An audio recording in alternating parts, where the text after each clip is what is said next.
ഒരുങ്ങിയാൽ പോരാ. ശാരീരികമായോ വീടിൻ്റെ അകവും പുറവൊക്കെ നല്ല വൃത്തിയാക്കും, പക്ഷേ മനസ്സ് വൃത്തിയാകാതെ റമദാനിലേക്ക് കടന്നാൽ അബ്ദുല്ലാഹിബിൻ മസ്ഊദ് റളിയല്ലാഹു അൻഹു പറയാണ്, നാളെ മാസം കാണോ, ഇന്ന് മാസം കാണോ എന്ന് ഞങ്ങൾക്ക് പേടിയാണ്.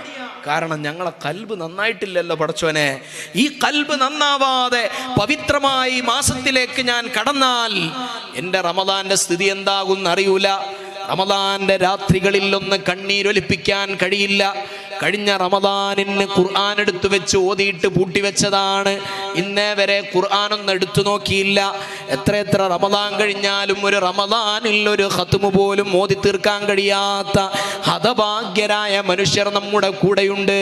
ഖുർആനിനോട് ബന്ധമില്ലാതിരിക്കലാണ് ഏറ്റവും അപകടകരമായ ഒരു അവസ്ഥയെന്ന് പറയുന്നത്.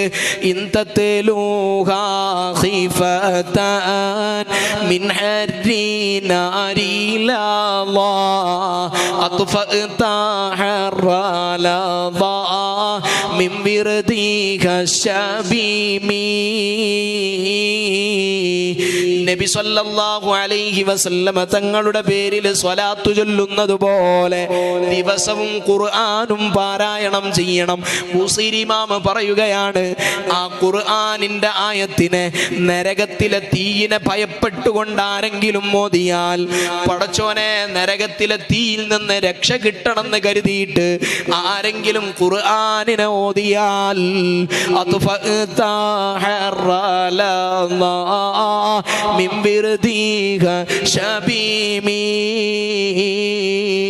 ഖുർആനിന്റെ മനോഹാരിത കൊണ്ട്, അതിന്റെ ശൈത്യം കൊണ്ട് നരകത്തിലെ കത്തിയാളുന്ന തീയെ കെടുത്തിക്കളയാനുള്ള പവറുള്ള ഒരായുധം നമ്മുടെ കയ്യിലുണ്ടത് ഖുർആനാണ്.